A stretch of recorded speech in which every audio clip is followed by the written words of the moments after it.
Assalamu alaikum warahmatullahi wabarakatuh. My name is Resman Bhatt and I am teacher at Boys High Secondary School, Haril. This for class 11 subject chemistry. And my today's topic is achievements of Bohr's model. कल हमने Bohr's model के बारे में पढ़ा, आज हम देखेंगे कि बोर्स मॉडल ने क्या अचीव किया। तो कुछ इम्पोर्टेंट अचीवमेंट्स हम देखेंगे यहाँ पे। तो पहला जो अचीवमेंट है, सो अचीवमेंट नंबर 1। तो पहली अचीवमेंट क्या है? It explains the stability of atom. It explains the stability of atom. इस बोहर मॉडल ने स्टेबिलिटी ऑफ एटम को एक्सप्लेन किया, ठीक है ना। अगर हम बात करेंगे, इससे पहले हमने रदरफोर्ड्स मॉडल ऑफ एटम पढ़ा था। तो रदरफोर्ड्स मॉडल ऑफ एटम में जो हमने लिमिटेशन देखी वो ये थी कि रदरफोर्ड स्टेबिलिटी ऑफ एटम को एक्सप्लेन करने में नाकाम रहा, ठीक है ना। तो उसके एतबार से जो इलेक्ट्रॉन था वो जब रिवॉल्व करता है अराउंड द न्यूक्लियस, तो वो मैक्सवेल ने बोला कि वो कंटिन्यूसली एनर्जी लॉस करेगा, तो वो फॉल करेगा न्यूक्लियस में, तो एटम कोलैप्स हो जाएगा। लेकिन बोहर ने क्या कहा, इसने कैसे स्टेबिलिटी ऑफ एटम को एक्सप्लेन किया? बोहर ने कहा जो न्यूक्लियस होता है, न्यूक्लियस के इर्द गिर्द ये इलेक्ट्रॉन रिवॉल्व करता है, ठीक है ना, इन शेल्स, इन एनर्जी लेवल्स। तो इन इलेक्ट्रॉन जब तक इस स्टेशनरी स्टेट में रहेगा, इलेक्ट्रॉन जब तक इस एनर्जी लेवल में रहेगा, इट नाइदर लूज एनर्जी, ना ये एनर्जी लॉस करता है। इट नाइदर लूज एनर्जी, ना ये एनर्जी लॉस करता है, ना ये एनर्जी गेन करता है। तो बोहर के एतबार से इलेक्ट्रॉन, जब तक ये इलेक्ट्रॉन एक ऑर्बिट में होता है, ये रिवॉल्व करता है around the nucleus without losing energy. ना ये लूज करता है एनर्जी, ना ये लॉस करता है एनर्जी, ना ये गेन करता है एनर्जी। तो जब ये इलेक्ट्रॉन ना एनर्जी लॉस करेगा, ना ये गेन करेगा, तो ये रहेगा स्टेबल, ठीक है ना। ये न्यूक्लियस के करीब नहीं आएगा, so it will not fall into the nucleus. तो एटम जो है कि ये स्टेबल रहेगा, ठीक है ना। इस एतबार से जो बोहर है, इसने एक्सप्लेन स्टेबिलिटी ऑफ एटम को एक्सप्लेन किया, ठीक है ना। So it explain the stability of atom. कैसे इसने स्टेबिलिटी ऑफ एटम को एक्सप्लेन किया? मैं रिपीट करूंगा कि इसने बोला कि जो इलेक्ट्रॉन है ये रिवॉल्व करता है in orbit around the nucleus. जब तक ये एक पर्टिकुलर ऑर्बिट में रहेगा ये इलेक्ट्रॉन, तब तक इस ऑर्बिट में नई एनर्जी लॉस करेगा, नई एनर्जी लॉस करेगा, नई गेन करेगा, ठीक है ना। तो इस एतबार से जो है एटम की स्टेबिलिटी इसने एक्सप्लेन की। तो दूसरी अचीवमेंट क्या है? वो है कि it helps in calculating the energy of electron. It helps in calculating the energy of electron in hydrogen atom and other mono electron species. इसने हमें एक फार्मूला दी जिसके ज़रिए हम एनर्जी ऑफ इलेक्ट्रॉन की एनर्जी निकाल सकते हैं in different energy levels.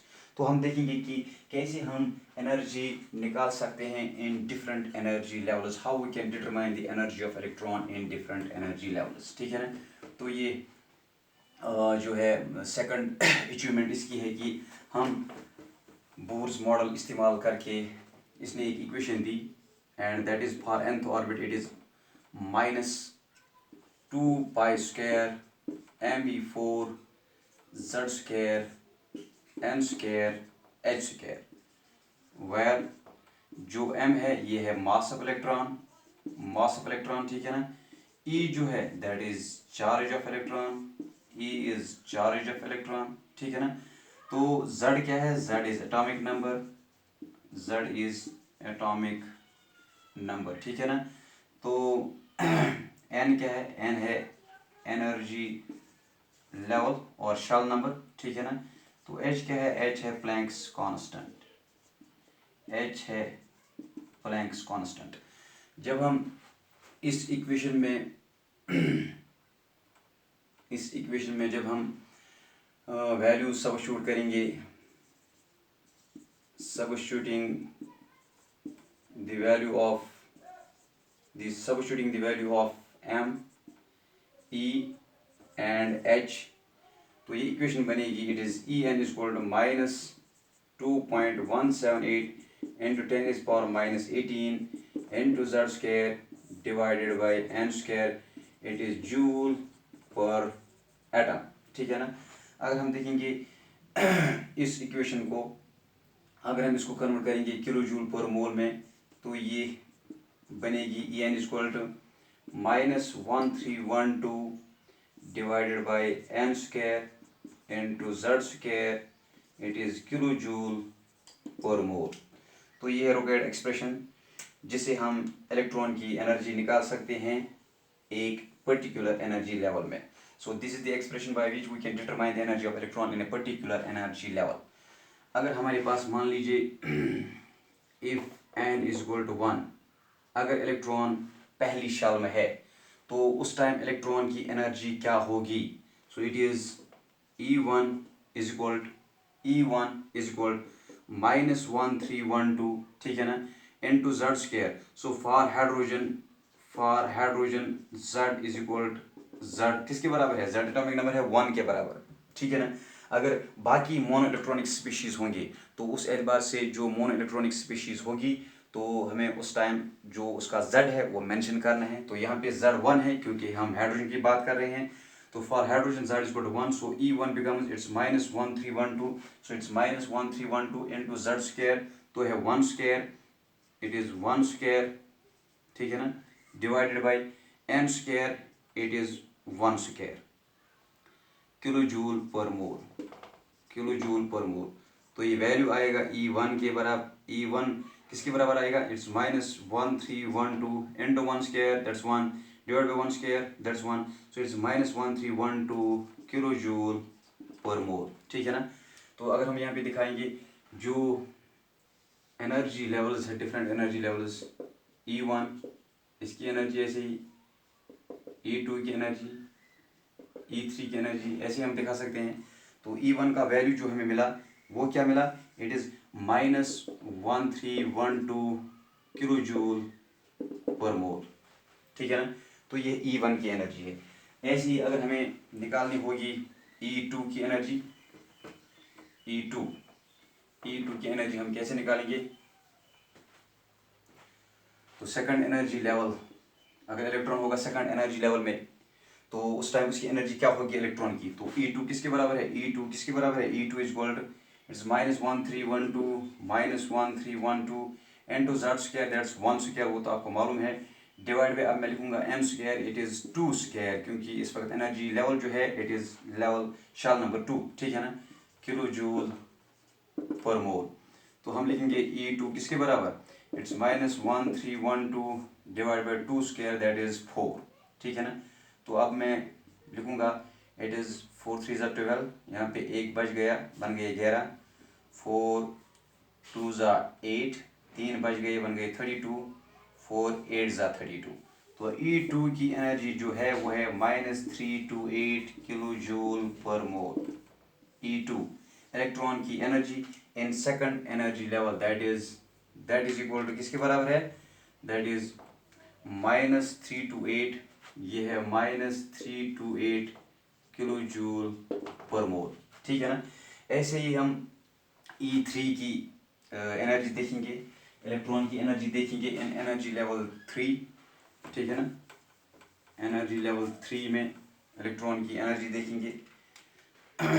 So if n is 3 तो E3 किसके बराबर होगा, इट्स -1312 इंटू z स्क्वायर, वो तो पता है आपको, इन divide by 3 square, it is kilo joule per mole. So E3 किसके बराबर है, it's -1312 divide by 3 square that's 9 kilo joule per mole. तो हम लिखेंगे E3 किसके बराबर है, सो इट इज़ 9 1 ज़ा 9, तो यहाँ पे बच गए 4, तब जाके बन गया 13, तो ये बन गया 41 यहाँ से। तो मैं लिखूँगा 9 4 ज़ा 36, यहाँ पे बच गई अब 5, ये बन गया 52, तो मैं लिखूँगा 9 5 ज़ा, अगर मैं 9 6 करूँगा तो वो बनेगा 54, सो 9 5 ज़ा 45, तो वहाँ पे बच जाएंगे कितने 7, 45 5 हो गए 50 और 2 हो गए 52, तो यहाँ पे बच गई 7, है ना। तो यहाँ पे डालेंगे पॉइंट, ठीक है ना।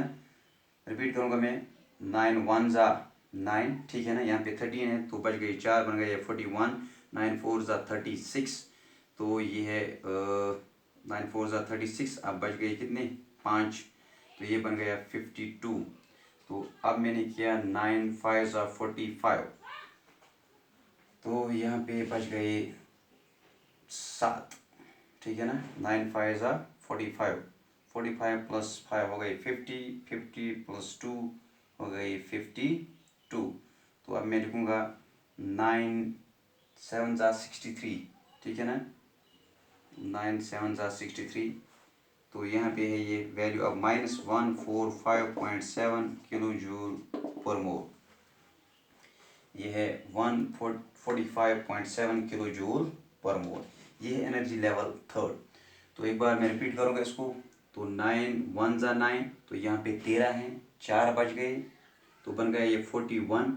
तो मैं अब करूँगा 9 4 ज़ा 36, अब कितने बच गए, 36 और 4 हो गए 36 और 4 हो गए 40, 40 और 1 हो गया 41, 5 बच गए। ये बन गया अब कितना, 52। तो ये अब 52 है। तो मैं अब करूँगा 9 5 ज़ा 45, 45 प्लस 5 हो गए 50, 50 और 2 हो गए ये बच गए यहाँ पे 7। अब यहाँ पे 7, तो यहाँ से डालेंगे 0, बन गया 70, तो पॉइंट डालेंगे यहाँ पे। अब अगर मैं करूँगा 9 7 ज़ा, तो 63 है। तो ऐसे अप्रॉक्सीमेटली करते जाएंगे तो -145.7 किलो जूल पर मोल। तो ये एनर्जी इलेक्ट्रॉन की है in third energy level, that is -5। तो ये जो एनर्जी है third, that's -145.7 kilo joule per mole, ठीक है ना। ऐसे ही हम इलेक्ट्रॉन की एनर्जी निकाल सकते हैं in different energy levels by using Bohr's model of atom, ठीक है ना। अब यहाँ बात करेंगे नेगेटिव साइन की। अगर आप जनरल एक्सप्रेशन इस एनर्जी एक्सप्रेशन की अगर आप जनरल एक्सप्रेशन देखोगे, तो अभी हमने वो एक्सप्रेशन लिखी है En फॉर nth ऑर्बिट और for nth energy level it is -2 pi square me4, it is z square divide by n square h square. तो इसमें जो नेगेटिव साइन है, ये नेगेटिव साइन वहाँ पे क्यों है। अगर इलेक्ट्रॉन, ये मान लीजिए न्यूक्लियस है यहाँ पे, ठीक है ना। अगर इलेक्ट्रॉन इन्फिनिटी पे है, ये है इलेक्ट्रॉन इन्फिनिटी पे, अगर इलेक्ट्रॉन इन्फिनिटी पे है तो उस टाइम इस इलेक्ट्रॉन की एनर्जी वो ज़ीरो है। क्यों, क्योंकि इस इलेक्ट्रॉन के लिए जो न्यूक्लियस का फोर्स ऑफ अट्रैक्शन होगा वो बिल्कुल ज़ीरो होगा, कुछ भी नहीं, क्योंकि इलेक्ट्रॉन कहाँ पे है, इन्फिनिटी पे है, बहुत दूर है। इसलिए इस पॉजिटिव न्यूक्लियस का जो फोर्स ऑफ अट्रैक्शन इस इलेक्ट्रॉन के लिए होगा वो ज़ीरो होगा, ठीक है ना। अब हमारे पास डिफरेंट एनर्जी लेवल्स है। इन लेवल्स को क्रॉस करके एक इलेक्ट्रॉन को जंप करके, इन लेवल्स को क्रॉस करके कहाँ आना है, न्यूक्लियस की ओर आना है, ठीक है ना। तो जब इलेक्ट्रॉन अप्रोच करेगा, जब ये जंप करके न्यूक्लियस की ओर आएगा, तो ये एनर्जी रिलीज हो जाएगी, ठीक है ना। तो ये एनर्जी वैल्यू जो भी होगा, ये यहाँ से यहाँ तक, इन्फिनिटी से न्यूक्लियस तक, फर्स्ट एनर्जी लेवल तक जो भी इलेक्ट्रॉन की एनर्जी होगी वो होगी लेस देन ज़ीरो, क्योंकि इन्फिनिटी पे ज़ीरो है तो ये ज़ीरो से कम होगी, ठीक है ना। Less than zero means energy value होगा negative, this how there is negative sign. ये था कि नेगेटिव साइन वहाँ पे क्यों है, तो इसकी सिग्निफिकेंस क्या है, ठीक है ना। तो अब जो और एक अचीवमेंट है, it explains the, this is third and last achievement, it explains the, ये एक्सप्लेन करता है हमें क्या, it explains the atomic spectrum of hydrogen, ये हाइड्रोजन का एटॉमिक स्पेक्ट्रम एक्सप्लेन करता है, ठीक है ना। तो बोर ने क्या देखा, अगर ये इलेक्ट्रॉन है किसमें, ग्राउंड स्टेट में, E1 इसकी एनर्जी है, जब ये एब्जॉर्ब करेगा एनर्जी h न्यू, तो ये जंप करेगा E2 में, ये जंप करेगा, ठीक है ना।